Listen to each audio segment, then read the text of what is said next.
The bar was very low going into this event. So how do you interpret a decline of 1.2%, Guy? The bar was extraordinarily high last event.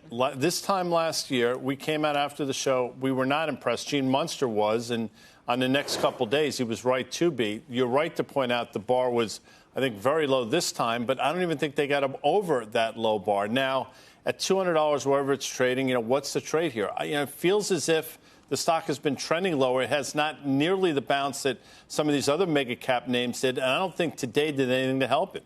Yeah, I guess the focus is developers, right? And so Steve just mentioned that. And so they don't even have the press really there anymore. They don't have all the fans there. There's nothing there. There's no there. And I think that's probably the big problem here. When you think about the excitement that usually goes into these events is they'll show you the new iOS. They'll kind of surprise you with a couple things. And that will drive an upgrade cycle in the fall when they finally release the phones with the new software. And, they haven't grown iPhone units in the last couple of years because they haven't had a reason to have people come out and do it. And so at the end of the day, I think they should probably be done doing these really cringy videos. Like I watched the whole thing and they're just odd. They take place in this metaverse sort of situation. And, it doesn't give you a lot of confidence that this is a company that's innovating. And, the comparison here is OpenAI. They are shipping a lot of product. They are shipping, innovative product. And you look around and you say to yourself, if they had an operating system, they're going to have a browser soon. You might replace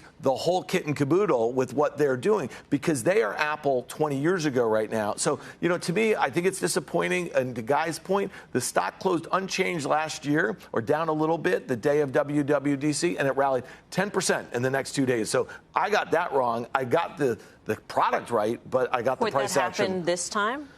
I don't know why it would, because the excitement there is that they announced that they were going to partner with OpenAI and that would drive an upgrade cycle in the fall. That's what almost every analyst came out saying the next couple of days. So, but I mean, the chart, we can talk about that. But as they sit around there in the inner sanctum of Apple with all of their resources and all of their IQ and all of their manpower, what's their plan? I mean, they must be aware that they're missing things. Yes. Do they have a plan? Are they trying to cope with these misses like AI and so forth? Or are they just saying, oh, well, see what happens? Well, I don't know, because to me, it's just, of course, I don't know the difference between Apple's chart and Goodyear Tire. It's a bad chart. A bad chart is a bad chart. We know that of all the factors that have ever been studied in markets, relative strength and momentum work more than anything else. This is poor relative strength. It is poor momentum.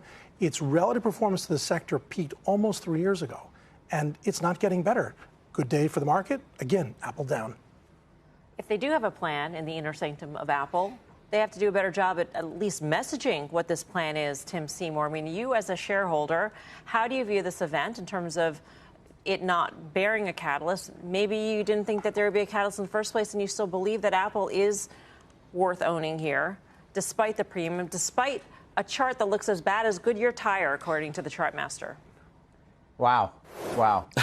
I think I would preach some patience, but Carter's pointed out 3 years of patience, I guess.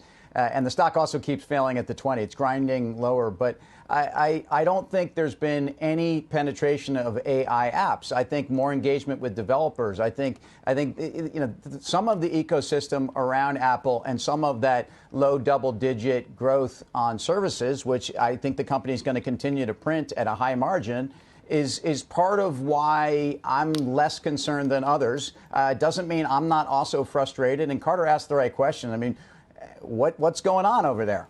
But what we do know is that engaging more developers and having more opportunities for people to use AI apps on the iPhone, and that's how they're going to engage for many people in AI. So to assume that suddenly there's going to be another mechanism to distribute AI to them, I think is crazy. I'm not worried about Johnny Ive, coming out with a brooch or a pin or something Guy's going to wear. I mean, I think it's something that it's actually, that's a little bit of a head fake as to what Apple's problems really are. I like a good brooch. You do. You've been known to sport a brooch once in a while. He says that in a derogatory way. Meanwhile, I mean, I don't know why he would say Nothing wrong this. with it.